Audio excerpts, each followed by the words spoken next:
भी प्राप्त करने के लिए अवसर मिलेगा। खेल रहेंगे, समय कम रहेगा, सवेरे से लेकर रात तक हमें बहुत कुछ करना है। मंथन होगा, हम गीत सीखेंगे, हम एक साथ कैसे गाना है, झोंक के कैसे खेलना है, यह सारा कुछ सीखने वाले हैं। और जो कष्ट करने के लिए तैयार होते हैं वही कुछ पाते हैं। जो कीमत देने के लिए तैयार है उनको ही कीमती कुछ जीवन में मिलता है, उनका जीवन ही अमूल्य हो जाता है। तो ऐसे अमूल्य जीवन जीने का, सार्थक जीवन जीने का एक अवसर आप विशेष होने के कारण, आपने उस प्रक्रिया में कहीं भी न गल जाने के कारण, भाग्य आपके साथ होने के कारण कि आपके कॉलेज में परीक्षा नहीं थी या थी फिर भी आप आ पाए, ऐसी व्यवस्था हो सकी, इसीलिए आप यहां पहुंचे हुए हैं, बहुत भाग्यवान है। और ऐसे भाग्यवान व्यक्ति जब जीवन में मैं कुछ होना चाहता हूं, मैं सफल होना चाहता हूं, मैं ये करना चाहता हूं, मैं वो करना चाहता हूं, ऐसा जब सोचता है तो यदि उनके विचार और गहराई से जाते हैं तो वो सही अर्थ से सफल जीवन होता है। क्योंकि जब हम कहते हैं कि मैं सफल होना चाहता हूं, मैं सफल होना चाहता हूं, ये मैं कौन है? यदि मैं यानी यह शरीर मन बुद्धि, तो मैं तो सबसे अलग हूं, दिखता है मैं सबसे अलग हूं, मैं इस सृष्टि से अलग हूं, मैं इस समाज से अलग हूं, मैं मेरे परिवार से भी अलग हूं, क्योंकि मेरे माता पिता भाई बहन ये सारे मुझसे ऐसे जुड़े हुए नहीं है, अलग है। मैं यदि सिर्फ शरीर मन बुद्धि हूं तो जैसे स्वामी विवेकानंद कहते हैं, क्यों ना मैं लोगों का शोषण करूं, उनको दबाऊं, उनको फंसाऊं, उनको मार दूं, काट दूं और मैं सुखी बन जाऊं। यदि हम अलग अलग हैं तो हम क्यों न चाहे जिस प्रकार से सुखी होने का प्रयास करें।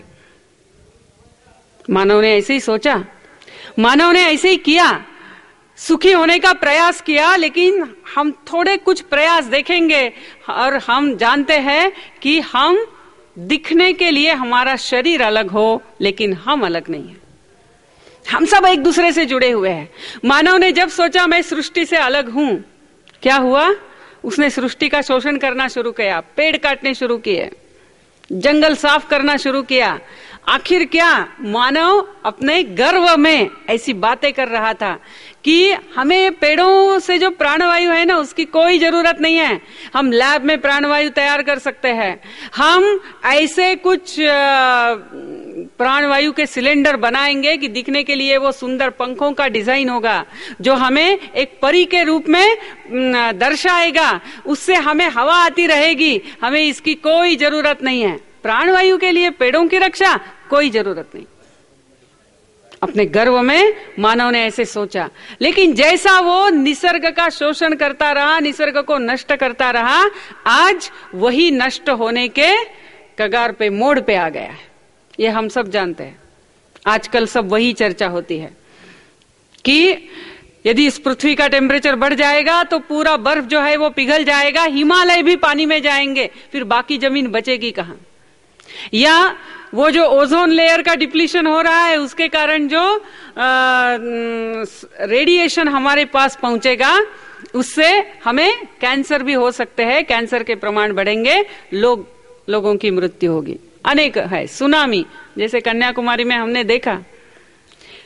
मनुष्य गर्व में सोचता है मैं ये करूंगा वो करूंगा, और एक सुनामी हो गई, सारा वहीं का वहीं रह गया।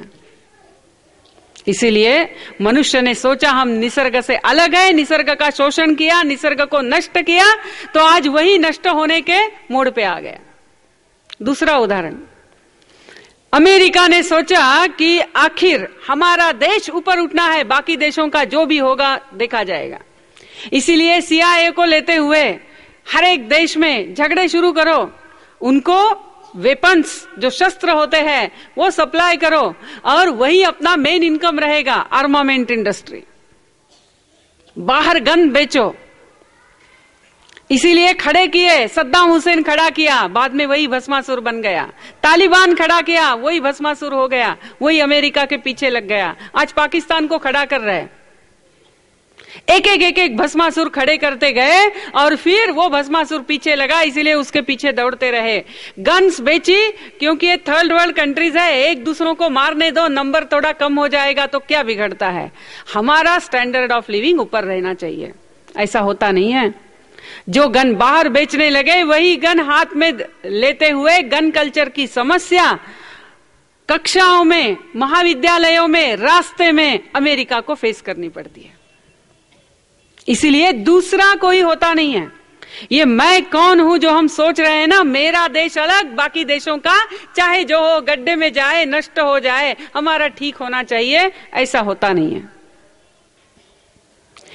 कहीं भी किसी भी आतंकवाद को देखिए, शुरू होता है दूसरों को मारने के लिए, धीरे धीरे धीरे वो एक दूसरों को मारते हैं, उनके बहुत सारे टुकड़े टुकड़े हो जाते हैं, फैक्शंस हो जाते हैं और वो एक दूसरों को मारते हैं। ये सत्य जो है ये हमारे ऋषि मुनियों ने पहले से समझा था। वो कहते हैं, जैसे आज इनॉग्रल सत्र में मुख्यमंत्री जी बता रहे थे कि हम सिर्फ शरीर मन बुद्धि नहीं है तो हम आत्मा है। ये आत्मा क्या है? ये आत्मा कहीं उधर ऊपर बैठा है क्या? अंदर कहीं कोने में है क्या? वही आत्मा यानी चैतन्य, जो भी हमें पूरा यहाँ मूवमेंट दिखती है वह सारी इस चैतन्य के कारण है, उस आत्मा के कारण है। आत्मा अनंत है और दो अनंत नहीं हो सकते हैं। यानी मेरा आत्मा यहां समाप्त होता है और इसका आत्मा यहां से शुरू होता है, ऐसा नहीं बोल सकते हैं। ऐसा बोलने से तो वो शांत हो जाएगा। इसीलिए आत्मा सबकी एक है, हम सब एक दूसरे से जुड़े हुए हैं, परस्पर जुड़े हुए हैं, परस्परावलंबी है। ये अपने ऋषि मुनि बहुत पहले से कहते थे। आज विज्ञान भी यही कह रहा है। विज्ञान में उन्होंने शुरू किया, ये विश्व किससे बना है, इसकी ईंट क्या है, इकाई क्या है। जैसे बिल्डिंग की ईंट से बिल्डिंग बनती है ना, उसकी इकाई ईंट है। तो इस विश्व की इकाई क्या है? उन्होंने कहा कि एलिमेंट्स है, धातु है, मूल धातु है, मूल द्रव्य है। फिर आ गए नई मॉलिक्यूल है, फिर आ गए नई एटम है।